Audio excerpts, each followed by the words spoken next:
मोअज़्ज़िज़ हाज़िरीन इकराम, बुज़ुर्गान कौम और मिलत, मेरी इज़्ज़तदार माँ और बहनों, गयूर नौजवान साथियों, शहनशीन बतशरीफ़ फरमा मोहतरम जनाब इम्तियाज़ जलील साहब, सदर महाराष्ट्र मजलिस इत्तेहादुल मुस्लिमीन, वो साबिक़ा रुकन असम्बली, वो साबिक़ा रुकन parliament, general secretary Sameer Sajid साहब, शफीउल्लाह साहब जो मगरबी महाराष्ट्र के कोऑर्डिनेटर हैं, इमरान साहब जो कोल्हापुर के कोऑर्डिनेटर हैं, शाहिद पीरजादा साहब जो मीरज के कोऑर्डिनेटर हैं, जनाब इनामदार साहब जो सांगली के कोऑर्डिनेटर हैं, इलियास भाई, मोअज़्ज़िज़ हाज़िरीन इकराम, अजीज़ दोस्तों और बुज़ुर्गों, आप तमाम का बेहद शुक्रिया कि आपने अपना कीमती वक्त निकालकर आज के इस मजलिस इत्तेहादुल मुस्लिमीन के जलसे आम में शिरकत की। मैं आप तमाम लोगों का दिल की गहराइयों से शुक्रिया अदा करता हूँ। मैं सबसे पहले ये बताना चाहूँगा कि मजलिस इत्तेहादुल मुस्लिमीन महाराष्ट्र के उन तमाम किसान भाइयों के साथ है जो हालिया बारिश में उनको अपनी फसल का नुकसान हुआ और हजारों लाखों एकड़ जमीन ज़राअत की खराब हो चुकी है।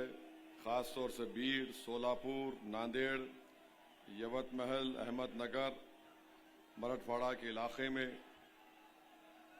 बताया जा रहा है कि 70 लाख एकड़ ज़राअत की ज़मीन में पानी आ गया और 10 लाख एकड़ पर फसल को नुकसान हुआ।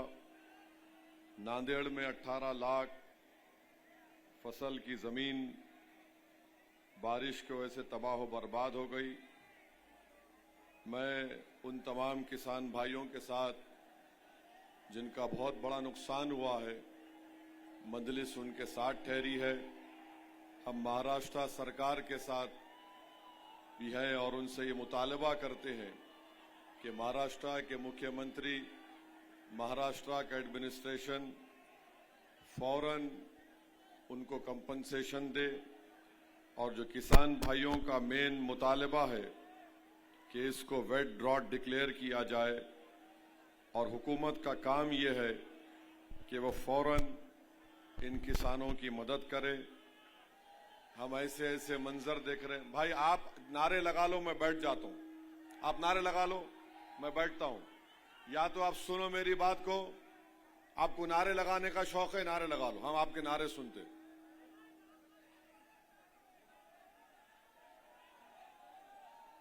ये कौन है? हट जाओ वहां से। इधर आओ, ए बाबू पीछे आओ तुम लोग। अब जो भी नारा लगाएंगा मैं बैठ जाऊंगा जाके। आ जाओ, आप इधर आ जाओ, आ जाइए, इधर आ जाइए। आ जाओ, छोड़ दो उनको। और मेरी ये खुशकिस्मती है कि मैं कोल्हापुर को आया और आज इचल करांजी में मुझे आपके दरमियान में खड़े होकर बोलने का कुछ मौका अल्लाह ने इनायत फरमाया। ये छत्रपति शाहू महाराज की सरजमीन,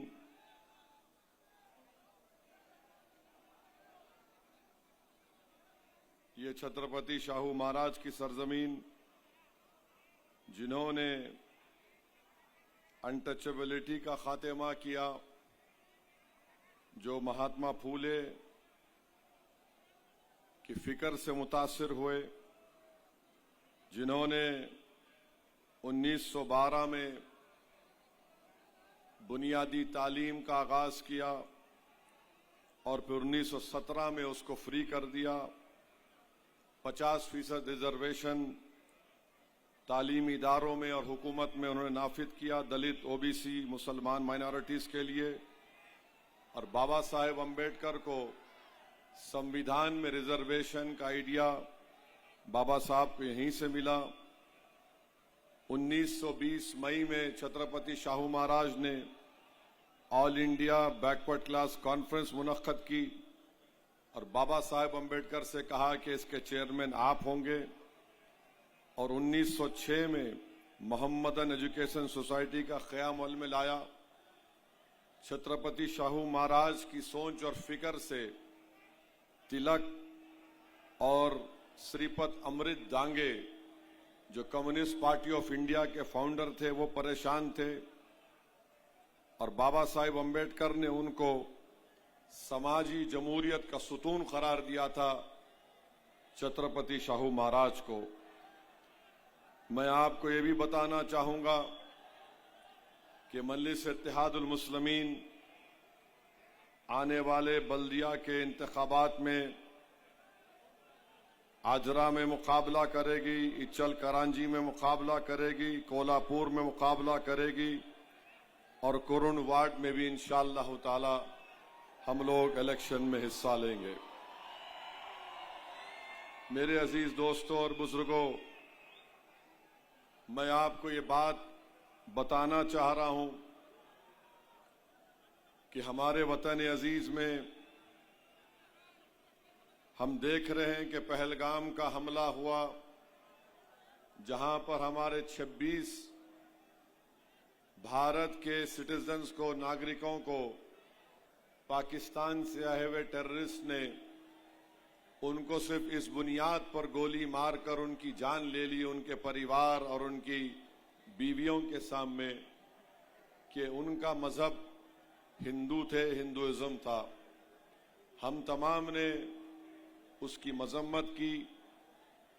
फिर ऑपरेशन सिंदूर हुआ, हम तमाम ने हमारी बहादुर फौज का पूरा सपोर्ट किया, उनके साथ हम खड़े रहे। मगर सवाल ये पैदा होता है कि हम जानते हैं कि ऑपरेशन सिंदूर कामयाब हुआ और मैंने पार्लियामेंट में खड़े होकर मुबारकबाद दी, मगर पाकिस्तान की तरफ से जो शेलिंग हो रही थी उसमें एक मस्जिद के इमाम साहब की भी मौत हुई, 2 जुड़वा बच्चों की मौत हुई, सिख गुरुद्वारे को तबाह किया गया, एक मंदिर पर भी हमला हुआ, उनकी शेलिंग में नुकसान हुआ। फिर ऑपरेशन सिंदूर हुआ, हमने मुंह तोड़ जवाब दिया ब्रह्मोस मिसाइल से, हमने आतंकवादियों के हेडक्वार्टर्स को तबाह बर्बाद कर दिया। सवाल ये पैदा होता है कि आखिर बीजेपी पाकिस्तान से जब उनका 80% पानी हम रोक चुके हैं, उनका प्लेन भारत की एयर स्पेस में नहीं आ सकता, पाकिस्तान की रजिस्टर्ड शिप या कश्ती भारत के पानी टेरिटोरियल वाटर्स में नहीं आ सकती, हम ट्रेड बंद कर दिए, डायरेक्ट इनडायरेक्ट ट्रेड। ये बात अब तक मुझे समझ में नहीं आ रही है कि आखिर हमने ये क्रिकेट मैच खेला क्यों, क्रिकेट मैच खेलने की वजह क्या है। एक बात याद रखिए, हम भारत की क्रिकेट प्लेयर्स पर कभी तनकीद नहीं करेंगे, वो बेहतरीन खिलाड़ी है।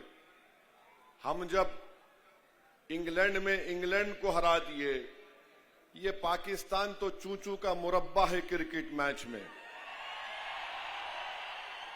सवाल क्रिकेट प्लेयर से नहीं है, सवाल भारत के प्रधानमंत्री से है, वजीर आजम से है कि आपने कहा था मोदी जी कि खून और पानी एक साथ नहीं जाएगा, बातचीत और आतंकवाद एक साथ नहीं होगा।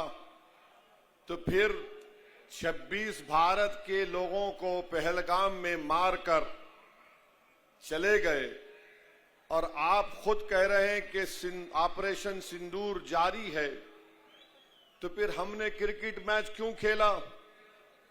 तो बीजेपी के लोग बोलते कि नहीं नहीं, हम बाइलैटरल नहीं खेलेंगे, ये बाइलैटरल नहीं है। बीजेपी वालों, तुम जिसको बेवकूफ बनाना चाहते वो बेवकूफ बन रहा है तुम्हारी झूठ पर। ये इंडिया और पाकिस्तान का इंडस वाटर ट्रीटी बायलैटरल नहीं है तो क्या है बताओ?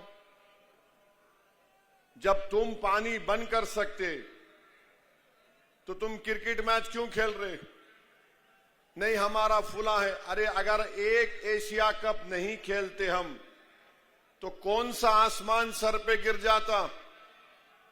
और इतनी बेशर्मी के साथ बीजेपी वाले बोल रहे हैं नहीं नहीं हमारा कैप्टन हाथ नहीं मिलाया। 20 ओवर इन्हों खेलेंगे, 20 ओवर उन्हों खेलेंगे, बाद में पाकिस्तान T20 खेलने के लिए टेररिस्ट हमारे देश में भी जाएगा और आप उसको अलाउ करेंगे और ये बोलेंगे कि हाथ नहीं मिलाए। सवाल हाथ नहीं मिलाने का नहीं है, सवाल यह है कि तुम खेले क्यों?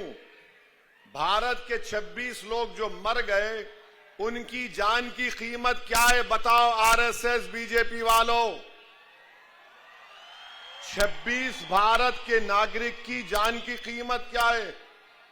100 करोड़ है, 200 करोड़, 300 करोड़, कितना फायदा क्रिकेट खेलने से हुआ बताओ? इसका जवाब नहीं है। और अफसोस की बात यह है कि हमारे मुल्क के वजीर आजम नरेंद्र मोदी कल सोशल मीडिया पे लिखते हैं 3-0 ऑपरेशन सिंदूर।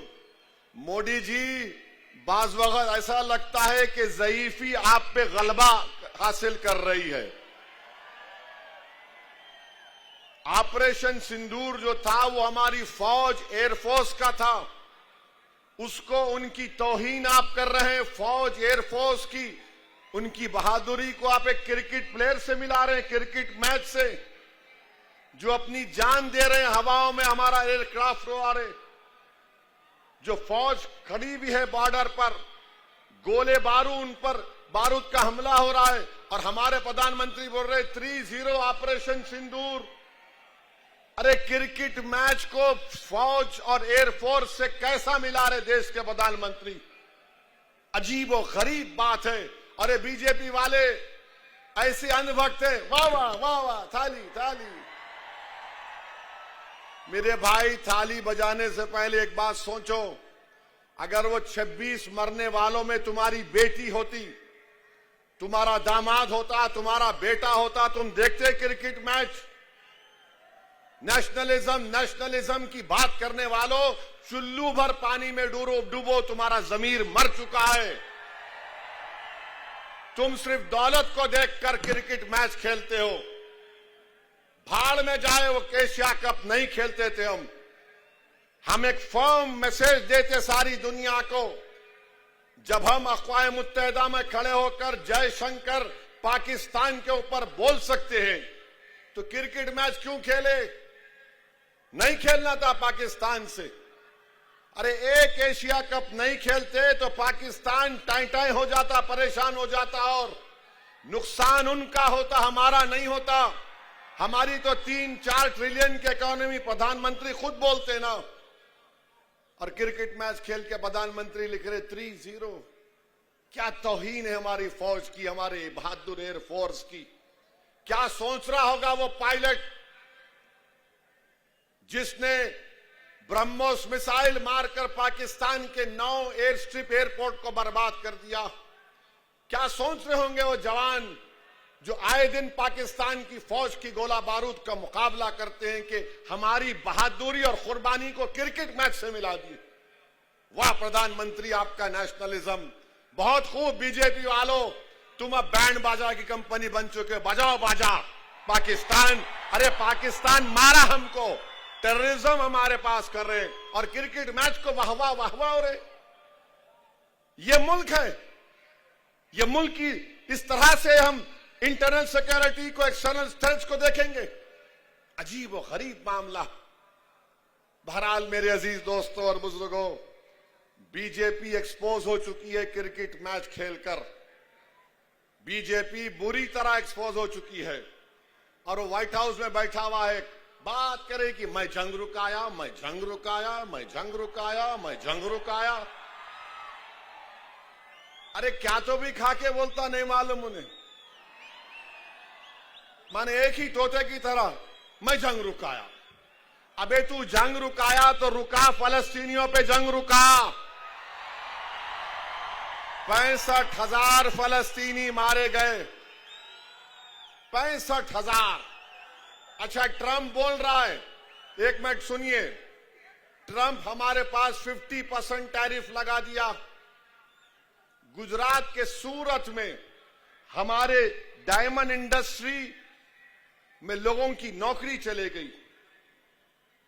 मोटर स्पेयर पार्ट्स का एक्सपोर्ट जो 35,000 करोड़ का होता था, आधा हो गया। तमिलनाडु में रेडीमेड कपड़े जाते थे अमेरिका को, वो नौकरियों से निकाल रहे हैं। अरे कौन सा नेशनलिज्म है तुम्हारा बीजेपी आरएसएस वालों? 50% टैरिफ लगा दिया ट्रंप ने। हम ट्रेड डील करेंगे। कौन सी ट्रेड डील करोगे आप बताओ? कौन सी ट्रेड डील करोगे? हम एफटीए करें, क्या करेंगे? बर्बाद कर दे रहे हैं टैरिफ लगाकर। मगर हमारे प्रधानमंत्री बोल रहे हैं 4 ट्रिलियन की इकोनॉमी। कौन सा? कुछ तो बोलो। इतना क्यों डर रहे हैं अमेरिका से? भारत एक ताकतवर कंट्री था, भारत एक ताकतवर मुल्क है और हमेशा रहेगा इंशाअल्लाह ताला। अमेरिका अपनी जगह पर है तो हम कमजोर थोड़ी हैं। उनको हिंदुस्तान की मार्केट चाहिए। अमेरिका में कोई हुनर नहीं है, फन नहीं है वहां के लोगों के पास। H1B वीजा को $1,00,000 किसको देना पड़ेगा? अब जो बच्चे पढ़ रहे हैं उस पर भी कुछ नहीं। हम बातचीत कर रहे। क्या तुम्हारी खारिजा पॉलिसी है? क्या तुम्हारी डिफेंस पॉलिसी है? बताओ। कब तक तुम नेशनलिज्म का नाम ले लेकर इस देश को धोखा देते रहोगे?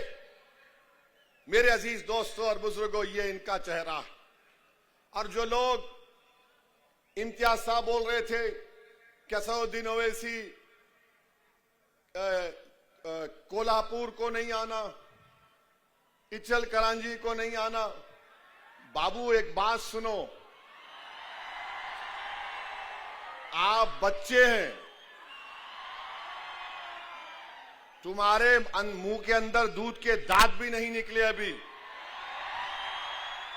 याद रखो, मौत से डरने वाले का नाम असदुद्दीन ओवैसी नहीं है। मैं अल्लाह को हाजिर नाजिर जान के बोल रहा हूं, मैं मरने तैयार हूं। तुम तैयार हो मरने को? बताओ। जिंदगी पे मरने वालों, मैं जिंदगी में मर चुका हूं।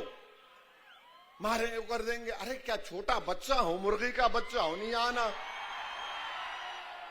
2012 और 13 में पाकिस्तान गया था मैं।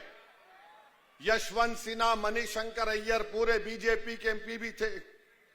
वहां के टीवी स्टूडियो में बैठकर पाकिस्तान दहशतगर्दी को प्रमोट कर रहा बोला मैं। वहां जाके मेरी जबान नहीं रुकी तो तुम मेरे देश में तुम मेरे को डरा रहे।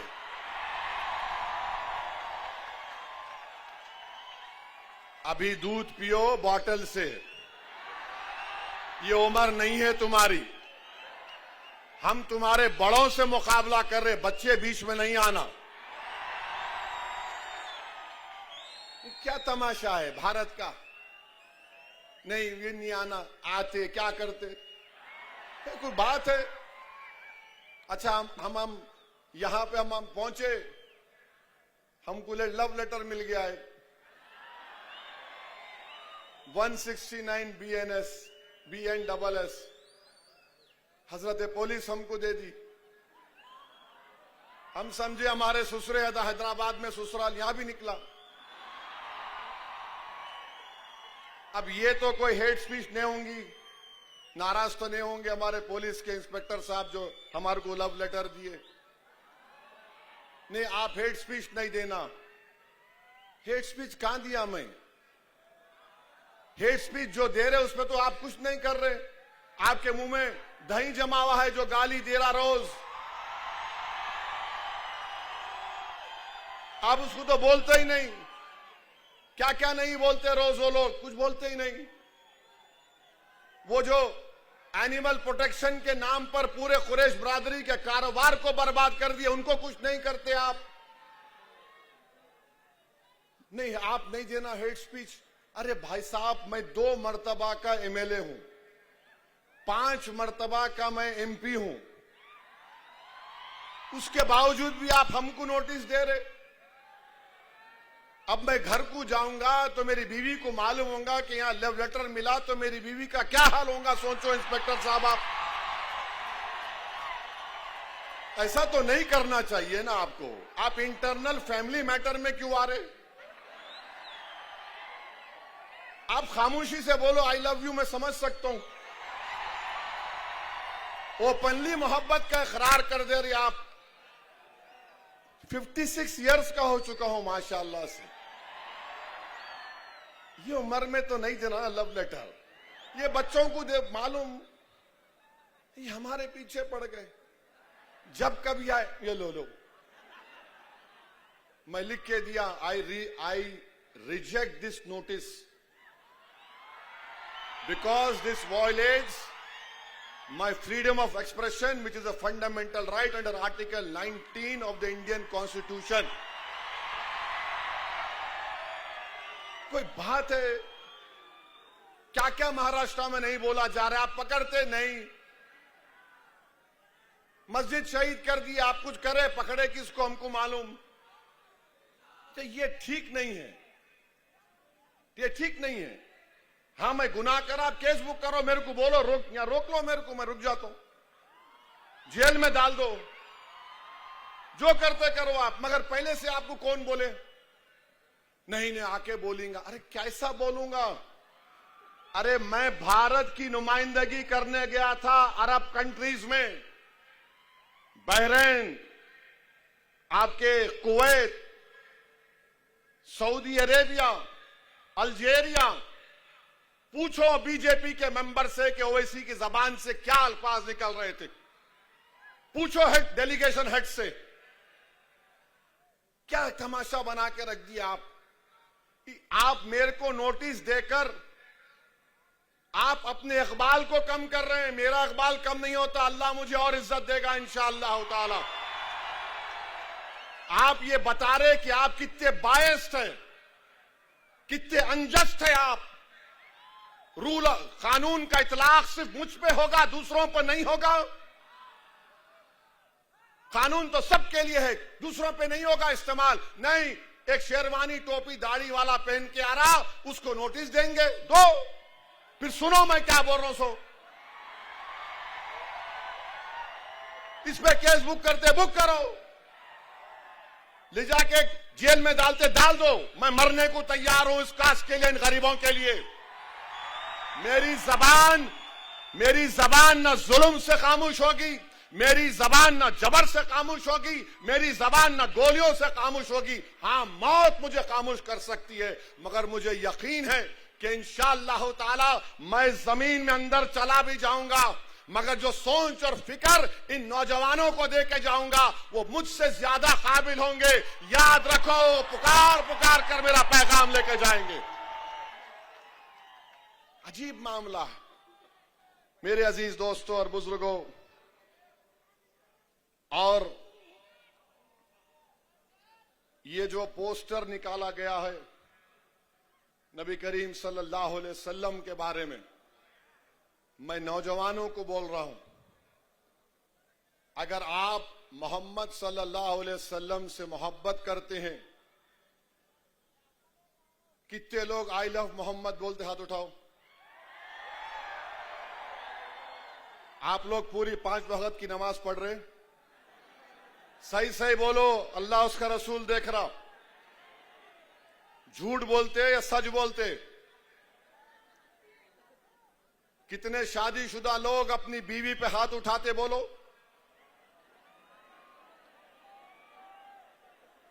बोलो। पोस्टर उठाना आसान है, रसूल अल्लाह सल्लल्लाहु अलैहि वसल्लम ने हमारी उम्मत की माओं पर कभी उंगली तक नहीं उठाई। याद रखो, ये रसूल अल्लाह सल्लल्लाहु अलैहि वसल्लम घर में अपना खुद काम करते थे। आपका हाल क्या है? घर में जाओ, चाय बनाओ, पानी लाओ, बहुत बड़ा जिहाद करके आए तुम घर को। मेरे भाई, नमाज पढ़ो। खाली जुम्मे का, रमजान का नहीं मामला है, रोज मस्जिद को आबाद करो। रमजान में पूरे रोजे रखो। जिसको अल्लाह दौलत दिया ज़कात निकालो, ने ज़कात में डंडी मारते, कई को मारते बाबा। ओनली 2.5% है वो, निकालो उसको, पूरे बलायात खत्म हो जाते। नमाजा पढ़ते नहीं हम लोग, कोई नमाज नहीं पढ़ेंगे। और या रसूल अल्लाह हम आपसे मोहब्बत के नारे नमाज पढ़ो, झूठ मत बोलो, बहादुर बनो, अल्लाह की जात पर तवक्कल करना।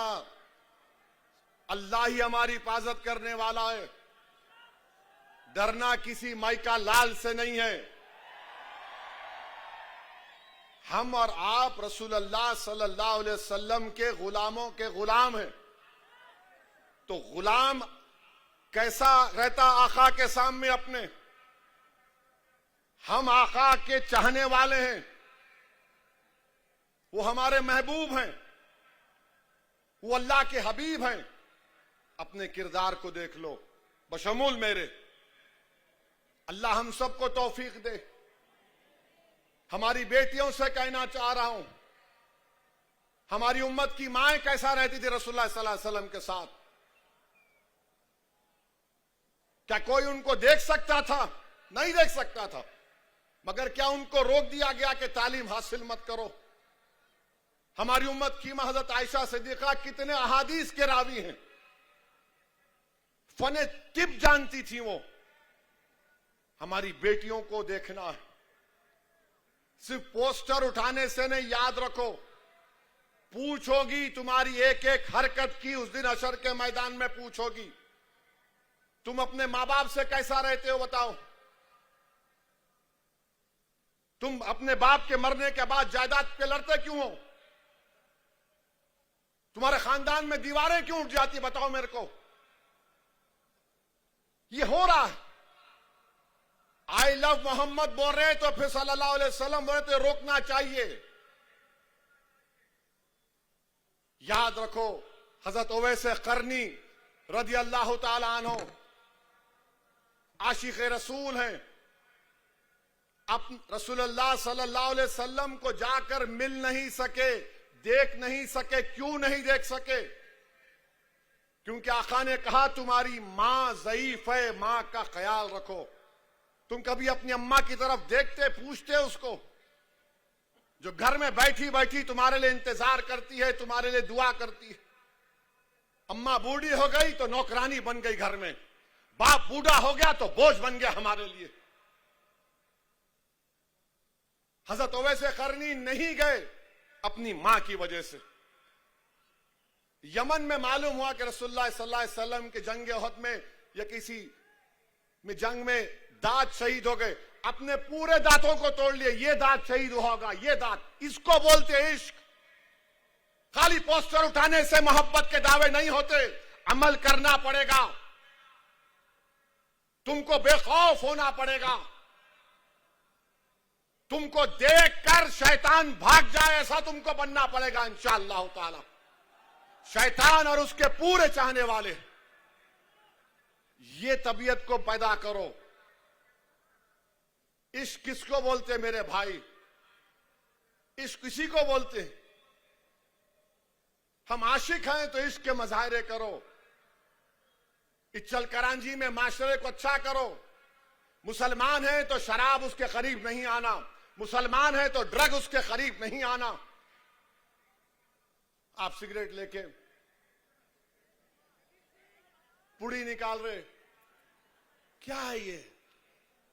अरे बाबा, तुम सेहतमंद रहना, तुम कौम का मुस्तकबिल हो नौजवानों। तो अगर आपके घर की दीवार गिर गई तो क्या होता मालूम? लोग रास्ता बना लेते। तुम कौम की दीवार हो, अगर तुम गिर जाओगे तो जमाना रास्ता बना लेगा। कल जिम्मेदारी तुम पे आएगी इस कौम की क़यादत की। अपने अमल में, अपनी जिंदगियों में इनकलाब पैदा करो। यकीनन रसूलुल्लाह से मोहब्बत दुनिया की सब चीजों से ज्यादा करना है। रसूलुल्लाह सल्लल्लाहु अलैहि वसल्लम रहमतुल लिल आलमीन है, खाली मुसलमानों के रसूल नबी नहीं, सारे आलम के हैं, जिन और इंस के हैं, जानवरों के रसूल रहमतुल्लाह सल्लल्लाहु अलैहि वसल्लम। तो हम रहमतुल्लाह आलमीन की उम्मत है, हम रहमत के मजाहरे करेंगे, जहमत के नहीं करेंगे। क्या करेंगे? हम रहमत के मजाहरे करेंगे, जहमत के नहीं करेंगे। दुश्मन ये चाहता है कि तुमसे कानून तुड़वाए और तुमको तुम्हारे ऊपर केसेस बुक कर दिए जाएं। दुश्मन जो चाह रहा है वो मत करो, कानून के दायरे में रहकर हर बात बोलो। जैसा कि अभी मैंने नोटिस का जवाब दिया, हिंदुस्तान का बड़े से बड़े वकील को भी इंस्पेक्टर साहब बुला के बोलेंगे ये ओवैसी ने जो भाषण दिया मेरे बारे में कौन सा सेक्शन लगता, सुन के बोलेगा कुछ भी नहीं लगेगा, सो जा तू जाके। याद रखो, कानून के गिरफ्त में नहीं आना। अक्लमंद वो है जो कानून एक मकड़ी का जाला है, तुम तोड़ के भी निकल जाना, हमारे गिरफ्त में नहीं आना। समझे मेरी बात को? नौजवानों, तुम्हारी हिम्मतें नहीं टूटने देंगे हम इंशाअल्लाह ताला। यकीनन अल्लाह के रसूल सल्लल्लाहु अलैहि वसल्लम से मोहब्बत है और जारी रहेगी। अरे हम तो मुसलमान हैं उनकी वजह से। शेख मुजद्दिद अल-फसानी ने लिखा कि हमने अल्लाह को माना तो इसलिए माना क्योंकि नबी रहमत ने कहा अल्लाह इसकी इबादत करो। हमको कुरान उनकी वजह से मिला, रमजान उनकी वजह से मिला, कायनात का जर्रा मारज़ वजूद में उन्हीं की वजह से आया। हदीस कुदसी है कि अल्लाह फरमाया कह रहे महबूब अगर आप ना होते तो मैं अपनी रबूबियत को भी जाहिर नहीं करता। तो मजाहरे करो इससे, मजाहरे करो इससे। ये मोहब्बत के मजाहरे होना। माशरे में बुराइयों का खात्मा करो। यकीनन हम अपनी अमाल की बुनियाद पर जन्नत जाएंगे नहीं जाएंगे अल्लाह को मालूम, मगर एक बात सच है हक है कि अल्लाह के रसूल सल्लल्लाहु अलैहि वसल्लम जब शिफात करेंगे हम और आप जन्नत में जाएंगे। दुरूद सलाम कितने मरतबा पढ़ते रसूलुल्लाह सल्लल्लाहु अलैहि वसल्लम बताओ? एक मरतबा पढ़ते दिन में, 2 मरतबा, 10 मरतबा? हाथ उठाओ, कितने मरतबा? 10 मरतबा पढ़ते। अल्लाह के रसूल पर दुरूद सलाम कितने मरतबा पढ़ते बोलो? हाथ तो उठाओ, कितने पढ़ते? 10 बार। भाई दुरूद पढ़ते रहो।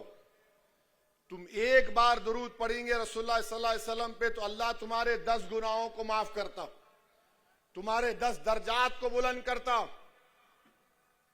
तुम्हारे 10 परेशानियां दूर हो जाती हैं। ये मजाहरे करो। आसान काम लेके हो गया नहीं मेरे भाई, ये मामला रहमतुल्लाह आलमीन का है, सल्लल्लाहु अलैहि वसल्लम का है, कमली वाले का है। और हमारे उलमाए कराम क्या क्या कुर्बानियां नहीं दिए। इस तरह की बहादुरी के मजाहरे करो जिस तरह इमाम आजम अबू हनीफा जेल में जिंदगी खत्म हो गई मगर बादशाह ने कहा था साइन कर दो, बोले नहीं करता। इमाम अहमद बिन हंबल को कोड़े मारे जाते थे कि बोल दो कुरान अल्लाह का कलाम नहीं है। आपने कोड़ों को बर्दाश्त किया मगर कहा यह अल्लाह का कलाम है। इमाम मालिक रहमतुल्लाह अलैह मदीने में अगर कोई आके सवाल पूछता कि रसूलुल्लाह सल्लल्लाहु अलैहि वसल्लम की हदीस बयान करो, उसको बिठाते, वजू करके आते, खुशबू लगाते। लोग पूछते कि मामूली सवाल पर आप नए कपड़े नहाकर नहीं आते? बोले नहीं, रसूलुल्लाह सल्लल्लाहु अलैहि वसल्लम की हदीस बयान करो। अदब रखो, याद रखो, ये मामला बड़ा नाजुक है, ये मामला बड़ा नाजुक है नौजवानों। और जब पोस्टर लेके जा रहे तो फेंकना नहीं जमीन पे। किसी का नाम मोहम्मद नहीं था, मेरे नबी के नाम से पहले पूरी कायनात में। उस पोस्टर को उठा के रखो, अपने सीने से लगा के रखो, घर में चिपका कर रखो। समझो इस चीज को नौजवानों, तुमको बुरी लग रही होगी मगर मैं अपना हक अदा कर रहा हूं। कल मैं हशर के मैदान में तो जिम्मेदार नहीं होगा कि तुमने क्या किया था रहते, मैं तो बोल रहा हूं मैं अपनी जिम्मेदारी को निभाने की कोशिश कर रहा हूं। नौजवानों, कानून के गिरफ्त में मत आओ। तुम्हारी जिंदगी हमारे लिए बड़ी कीमती है नौजवानों। तुम्हारी हिफाजत करना ऐसा है कि हम अपने औलाद की हिफाजत कर रहे हैं, कि तुमको ताकतवर बनाना है, तुमको कॉन्फिडेंस दिलाना है, तुमको हिम्मत दिलाना है, ताकि कल तुम खड़े होकर इन वक्त के फिरौन और जालिमों से मुकाबला कर सको। करेंगे ना आप लोग? करेंगे ना आप लोग? इंशाअल्लाह बोल के घर को जाके सुबह की फजर की नमाज गोल नहीं करना। आप घर को जाके इशा पढ़ो, मेरे को भी पढ़ना है। नमाजों की पाबंदी करो। तुम्हारे चेहरों का नूर देखकर अखियार बोलना कि ये गुलाम रसूल सल्लल्लाहु अलैहि वसल्लम जा रहा है, ये गुलाम रसूल जा रहा है, ये मोहम्मद सल्लल्लाहु अलैहि वसल्लम का उम्मती जा रहा है। तुम्हारे से अगर कोई हाथ मिलाए तो तुम्हारे हाथ में वो तासीर अल्लाह पैदा कर दे कि तुम्हारे हाथ मिलाने से उस आदमी का गुस्सा और नफरत ठंडी पड़ जाए। होता ये को मैं आसमानों की उस बात नहीं, का होता ये। मेरे अजीज दोस्तों और बुजुर्गों, उत्तर प्रदेश के मुख्यमंत्री, बरेली के वाकया हुआ, बरेली का वाकया हुआ तो बोले हम सिखा दिए वो करे। अरे मुख्यमंत्री बाबा, वो फतेहपुर की दरगाह में गुंडे घुस गए, एक वली की दरगाह में गुंडे घुसकर दरगाह को, खबर को लाठियों से मार रहे थे। आपकी मुंह में जबान नहीं हिली? खाली बरेली में क्या हुआ वो याद रहा आपको? फतेहपुर की दरगाह का याद नहीं आया बाबा आपको? उस पे भी कुछ बोल देते, नहीं बोले, क्योंकि मारने वाले इनके मित्रों थे। अजीब मामला है, दोहरा रवैया, दोहरा रवैया का यही तो हमारा गुस्सा है। वो दरगाह पे हमला हुआ, कुछ नहीं, वो बरेली में हुआ, वाह मैं ऐसा कर दूंगा, मैं वो कर दूंगा। एक बात याद रखो, दुनिया जब तक कायम रहेगी अल्लाह के हुक्म से, हम कट जाएं मर जाएं, मगर कभी खत्म होने वाले नहीं हम इंशाअल्लाह ताला। हम कट जाएंगे, तुम्हारी गोलियों का शिकार हो जाएंगे, तुम्हारे तशद्दुद की वजह से हमारे घर बार जल जाएंगे, मगर खत्म होने वाले नहीं है, याद रखो। अगर खत्म हो जाते तो फिर करबला के लोग अब तक जिंदा हैं,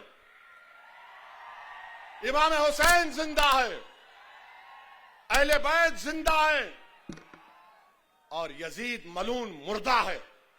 जुल्म करने वाले खत्म हो जाते और हक का परचम उठाने वाले अल्लाह उनके नाम को जिंदा रखता।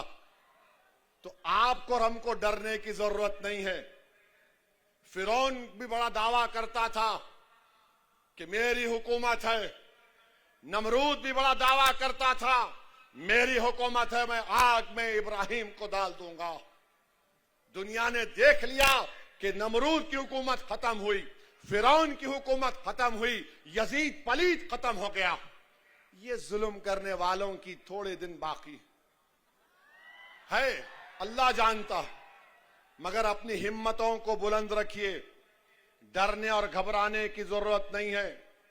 और जब कभी भी परेशानी आती है तो थोड़ी देर के लिए सोचो गाजा के फलस्तीनी क्या कर रहे होंगे।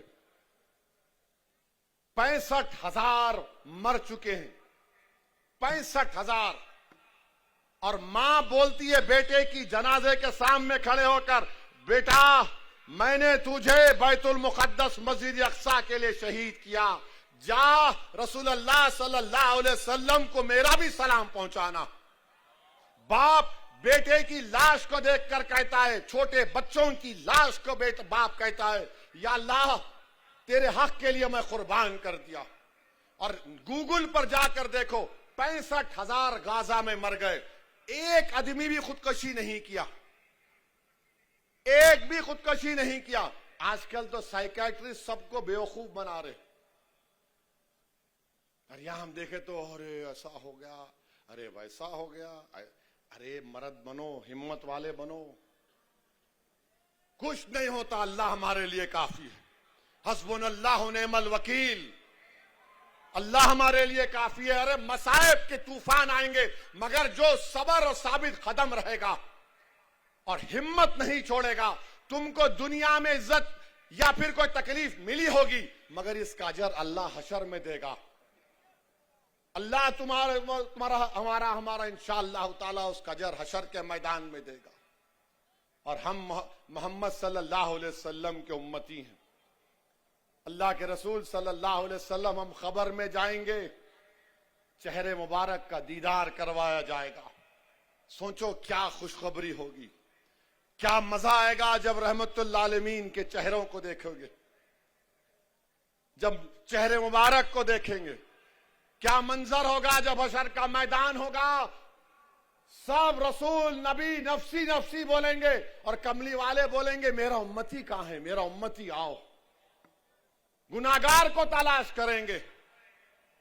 तो मेरे अजीज दोस्तों और बुजुर्गों, नेक बनो, अपने माँ बाप की खिदमत करो, माँ बाप से अच्छा बर्ताव करो, बीवियों से अच्छा रहो। बीवी से अच्छा नहीं रहते, बहन से बहन में कुछ करा तो गुस्सा आता, सीना तान के जाते, क्यों रे मेरी बहन को ऐसा बोला, अपनी बीवी को, तुम्हारी बीवी को क्या हो रहा। ये मैं सब देख के बोल रहा हूं, अवाम से सुनकर बोल रहा हूं। ये माशरे की बुराइयों का खात्मा करना है। किसी से नहीं डरना, ना बाबा से डरना, ना मोदी से डरना, ना अमित शाह से डरना, ना शिंदे से डरना, ना फडणवीस से डरना, किससे भी नहीं डरना सिवाय अल्लाह से। अल्लाह के पास सबसे बड़ी ताकत है, अल्लाह के पास इख्तिदार है। अरे भारत में कई हुकूमतें खिले आए, सब चले गए नाम, रहे नाम अल्लाह का, अल्लाह का ही नाम रहेगा। तो हिम्मतों को बुलंद करो नौजवानों। होता है, थोड़ी फिक्र होती है, अरे ऐसा हो गया, मगर दिल को बोलना ठहर, अल्लाह है। अपने हौसले को तुम 10 सेकंड के लिए ठहर जाओ, देखो तुम्हारे में कैसा एतमाद और कॉन्फिडेंस पैदा होता है। तो मेरे अजीज दोस्तों और बुजुर्गों, याद रखिए, हमारे ईमान की हिफाजत उसी वक्त होगी जब हम अल्लाह से मोहब्बत करें, रसूल अल्लाह सल्लल्लाहु अलैहि वसल्लम से मोहब्बत करें। और याद रखो, किसी शायर ने अच्छा कहा था कि ना तो जमीन के लिए है ना आसमां के लिए है, जहां है तेरे लिए, तू नहीं जहां के लिए, तू नहीं जहां के लिए, जहां हमारे लिए बनाई गई है। आज अगर वो इख्तिदार पे, अरे साहब ऐसा हो रहा है, कुछ नहीं होता प्यारे, कुछ नहीं होता, इंशाल्लाह हम ही गालिब होंगे, इंशाल्लाह ताला हम ही गालिब होंगे, देखना तुम इंशाल्लाह ताला। अल्लाह मजलूमों को इख्तिदार देता है, अल्लाह कमजोरों को इख्तिदार देता है। जिस पे जुल्म किया जाता ना, तारीख गवाह है, अल्लाह उनको इख्तिदार देता, उनको बादशाह बनाता है। अल्लाह देगा हमको इंशाअल्लाह ताला। ये हुकूमत जो वक्फ का कानून बनाई, ये जुल्म है मुसलमानों पर। हमारी मस्जिदों को छीनने के लिए कानून बनाए, हमारी दरगाहों को छीनने का कानून बनाए, कब्रस्तानों को, ईदगाह को छीनने का कानून बनाए। हमारे 200-300 साल की दरगाहें, मस्जिदों को यह कह दिया गया कि अब मालिक वक्फ नहीं है, एएसआई रहेगा। क्या करना चाहती है हुकूमत ये? क्यों बीजेपी इतनी नफरत करती है मजहबी मुकामात से हमारे? क्यों कह रहे कि अगर कोई हिबा होगा तो बच्ची का हक नहीं लिया जा सकता? अरे मैं अल्लाह को दे रहा हूं, आपको क्या हो रहा है? लिमिटेशन एक्ट अप्लाई कर दिया गया ताकि जो वक्फ बोर्ड की जमीन पर काबिज है वो मालिक बन जाए। आप सोच रहे हैं नरेंद्र मोदी क्या किया आपने कानून बनाकर? आपने हमेशा के लिए बता दिया कि मुसलमानों को उनकी इबादत गाहों से दूर किया जाएगा। आपको गलत फहमी है भारत के प्रधानमंत्री। हम नहीं छोड़ेंगे अपनी मस्जिदों को इंशाअल्लाह ताला। हम नहीं छोड़ेंगे अल्लाह के घर को, हम उसको आबाद रखेंगे। ये हमारे औलिया अल्लाह के आस्थाने उस वक्त भी आबाद थे जब जालिम और जाबिर बादशाह थे, आज भी आबाद है और सुबह कयामत तक आबाद रहेंगे। हमारी खानकाएं कभी वीरान नहीं होंगी। वहां पर अल्लाह का नाम लेकर दिल पर ज़रब मारकर जिक्र किया जाता है, वो होता था, हो रहा है और होता रहेगा इंशाअल्लाह ताला। हमारे कब्रिस्तानों में हमारे बुजुर्ग सीना तान कर सो रहे हैं, आप उसको भी छेड़ना चाहते हैं। मेरे भाई, ये वक्त मुत्तहिद रहने का है, ये वक्त मुत्तहिद रहने का है। और सुन लो भारत के मुसलमानों, सुन लो इच्चल करांजी के मेरे गयूर नौजवानों, तुम अगर अपनी सियासी लीडरशिप को मजबूत नहीं करोगे, नुकसान हमारा होगा, किसी का नहीं होगा। सियासी लीडरशिप बनाओ। बल्दिया का इलेक्शन आएगा, 1 होकर वोट डालो। एक एमपी था महाराष्ट्र में, इम्तियाज जलील, पूरे मिलके इम्तियाज जलील को रोकने के लिए कोशिश किए। शिंदे, शरद पवार, अजीत पवार, फडणवीस, सब बोले तेरा मेरा झगड़ा बाद में, पहले इम्तियाज को बिठाना है। पूरे बैठ गए एक साथ। एक एमपी नहीं है मुसलमानों का महाराष्ट्र से। 14% की आबादी है। डेमोक्रेसी की बात करने वालों, तुम झूठ बोल रहे हो, तुम झूठ बोल रहे हो। डेमोक्रेसी में अगर सबसे बड़ी अक़लियत की आवाज नहीं होगी भारत के पंचायत में, तो क्या है? तेवी जीत के आएंगे खाली। और मुझे नोटिस दी जाती हेट स्पीच की।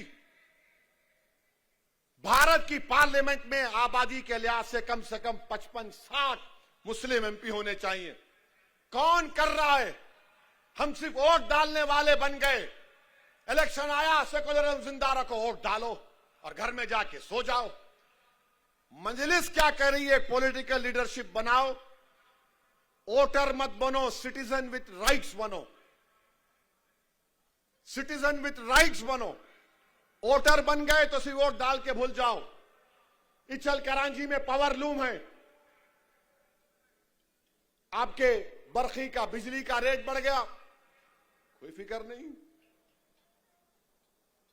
पावर लूम इंडस्ट्री बर्बाद हो रही है।